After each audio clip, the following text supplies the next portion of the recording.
Hey YouTube, that Brady chick here. We're not even gonna discuss the appearance. It is quarantine season. My eyebrows are growing out thick. Okay, these are my middle school eyebrows. And then my camera died. Okay, like I said, we're just not gonna talk about it. But anyways, I have been looking up some hair growth challenges, and I've heard a lot about this Sulphur 8 Doo Gro concoction mixture, whatever you want to call it.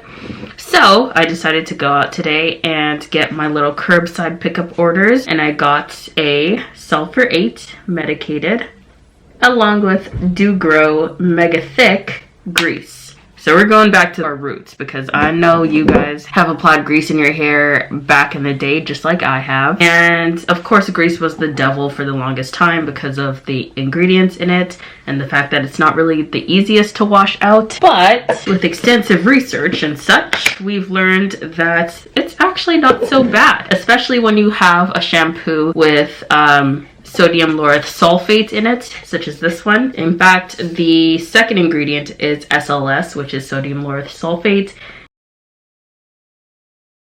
and that is meant to cut through grease. So as long as you have a shampoo with that ingredient, you should be fine when it comes to this. So what I'm going to do now is I'm going to mix these two together along with my Jamaican black castor oil, extra dark, and some of my herbal growth oil as well, which I got from Sunny and Denby. So we're gonna make a little hair growth concoction with some grease. Enjoy my middle school eyebrows. So I don't have a spoon or anything, so I'm just gonna use the side of my index finger here and scoop some out. So we're taking some of the Doo Gro. Ooh, it's kind of soft. Oh, I also have this empty container here, which I also got from Sunny and Denby.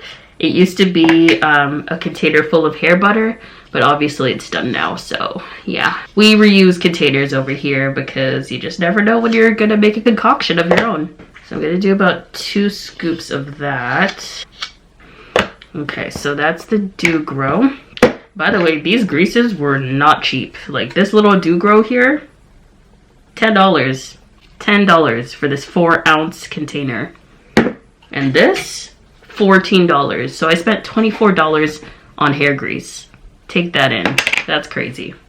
So now we're going in with our Sulphur 8. I want to use ooh, this is soft too. I want to use a bit more Sulphur 8 than I did of the Doo Gro, just because it has this like tingling sensation because it's a medicated formula. So I'm just going to use a lot more of that basically. Ooh, there you go. I know you guys have, well, some of you guys have probably seen my previous video where I was making my little hair growth concoction of my own, which consisted of onion.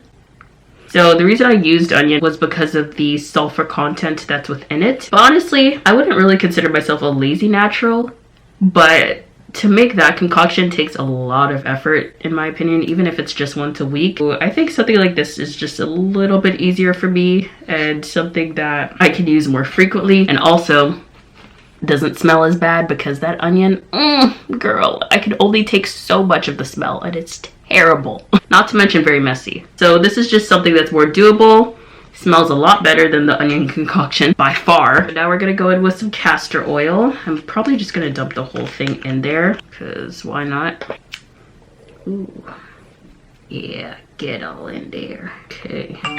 So I like to have the whole thing kind of dump out so that I'm not wasting any of the product. So what I'm gonna do is turn this castor oil upside down and keep it on the lid of the container that I'm using to mix this concoction. So that way, when I put this lid back onto the container, all the castor oil that's on the lid will drain out into the container.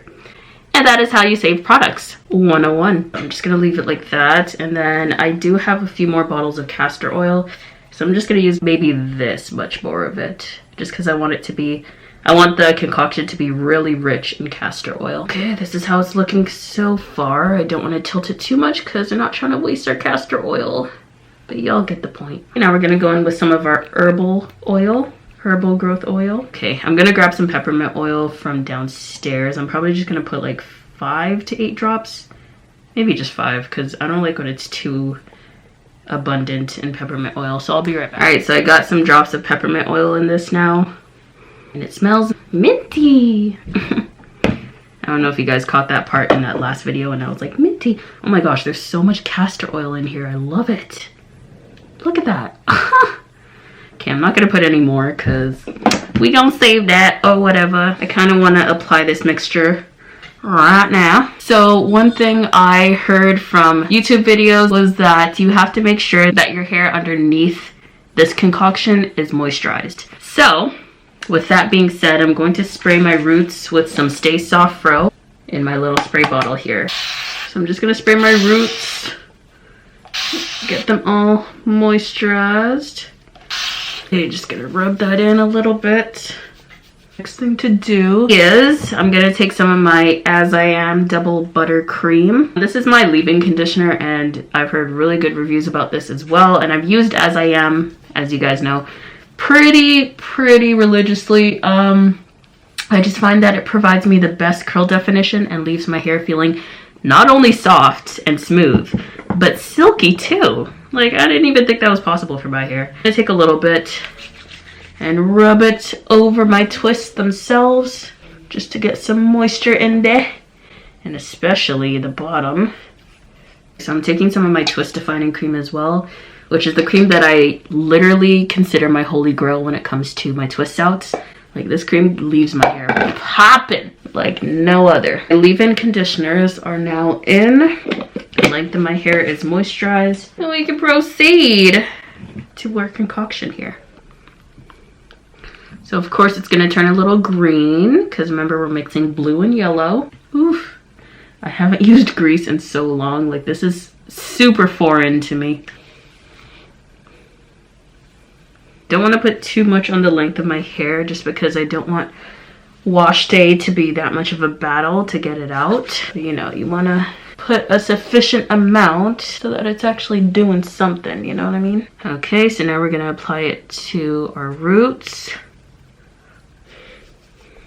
It helps to massage it in just to stimulate your scalp. Okay, so we're back. I did change my shirt because this is pretty much my length check shirt that I made myself.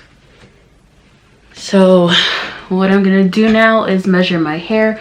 By the way, I oiled my scalp with my concoction already. We are good to go. So now I'm just gonna do a quick length check.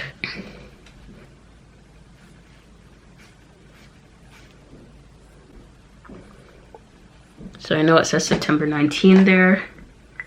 And honestly, I don't think my hair grew at all this past year, so that's why I'm trying to do this challenge.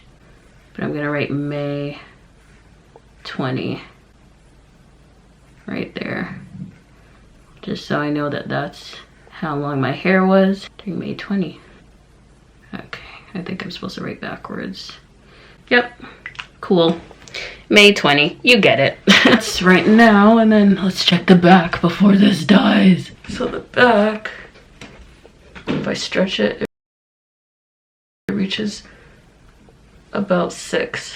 So now 30 days from now we can do a comparison in terms of length and see if this concoction really works. All right, thanks again for watching, guys, and always remember, natural hair grows. Fingers crossed. Don't you forget it. Bye.